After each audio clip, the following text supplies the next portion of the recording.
Ulam serie nga pala tayo ngayon. Syempre, bago yan, meron ako ditong upo, at Mickey. Yan nga pala ang lulutuin ko ngayon. Babalatan ko lang tong aking upo. Madali naman siyang balatan at nang mabalatan ko nga, ito ay aking hihiwain. At kapag nga pala ako naghihiwa ng upo, tinatanggal ko yung buto. Yung iba naman kasi isinasama nila lalo na kapag ang lulutuin may bulang lang. Siyempre, iba-iba tayo ng style sa pagluluto. Eto nga't natapos ko ng hiwain ang aking upo. Isusunod ko dito ang sibuyas, bawang at may konting hipon akong panahog dito. Eto nga't hiniwa ko na yung bawang at sibuyas. Bahala na kayo kung ganong hiwa gagawin nyo. Nagpainit na ako ng kawali dito dahil mag-uumpisa na akong magluto. Naglagay na ako ng mantika at pagkatapos, iginisa ko na itong bawang. Isunod natin ang sibuyas. At syempre, ang ating panahog na hipon.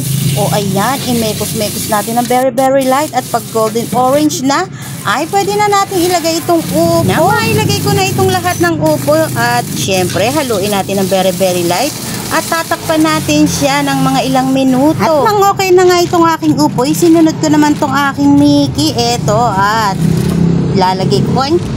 Ayun, epic pa ang pagkakalagay ko ng Mickey. Muntik pa malaglag. Huhugasan ko lang siya kasi para hindi maalat ang ating lulutuing Mickey. At nang mahugasan ko nga yan, syempre, i-drain natin sa tubig yan para hindi lumabsa. At heto na ang aking Mickey. After ng ilang minuto nga, eto, binuksan ko na ang aking ginigisang upo.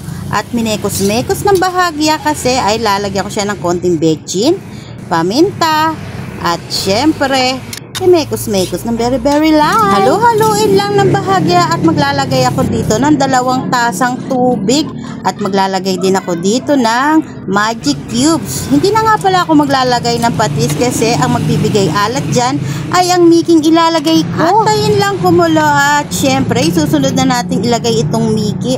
Eto na, inilagay ko na ang Mickey. Tapos haluin lang natin ng very light. At syempre, hayaan natin kumulo at maluto itong ating Mickey. Maglalagay nga pala ako dito ng konting toyo lang naman para may konting kulay.